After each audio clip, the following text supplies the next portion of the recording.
And we begin tonight with a story we've been following since the summer when the 7 News I-team first learned that AMR has been operating ambulances in Buffalo without a contract since March of 2021. Around the same time over the summer, Councilmember Mitch Nowakowski was calling on the company to address response times within his district and citywide. Today, Buffalo and AMR leaders met to discuss implementing a new policy, one that should help get ambulances to homes faster. It is called a nurse navigation program.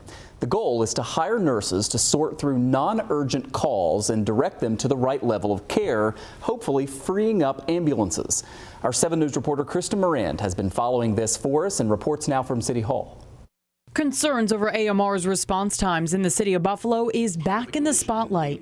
We've, as a council, have talked about AMR and our emergency services here in the city of Buffalo. Recently, Councilmember Mitch Nowakowski called for action to address this after conversation stalled. He called for implementing a nurse navigation program. It would employ trained nurses to triage non-urgent 911 calls and direct patients to appropriate care, thus alleviating the strain on ambulances, and the request for them allows those apparatuses and allow that ambulance to go to people who need it the most. We believe strongly that it will reduce response times for our ambulance services and free up also fire resources as well. We've had 911 calls for people looking to pick up their medications at a pharmacy.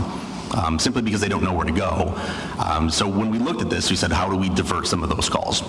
We want to keep our resources available to be based on the triage system, so we're setting the right resources and with the right priorities. Buffalo Fire Commissioner William Ronaldo, alongside EMS Medical Director Dr. Joe Bart, says this program will benefit the city of Buffalo and have seen it work well in other cities. Currently, the nurse navigation program is operating in more than 30 cities, including Rochester.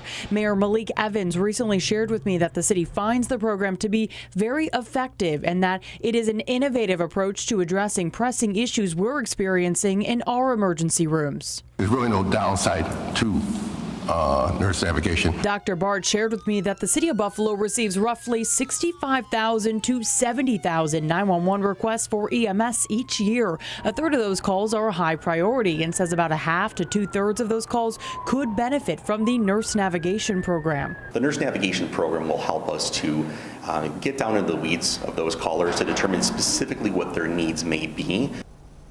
And Kristen joins us live here tonight to talk more about this, specifically the timeline. How quickly can something like this go into effect? Right, so leaders would want to roll this out as soon as possible, but Commissioner Ronaldo said, hey, wait, we still have contract negotiations to deal with AMR, and they might possibly implement this without that contract negotiated. So they're going to be meeting in a few weeks. I'll keep an eye on that. Another thing to note here, this program will come at no cost to the city of Buffalo. Important aspect to it. Kristen Moran reporting live tonight. Kristen, thank you.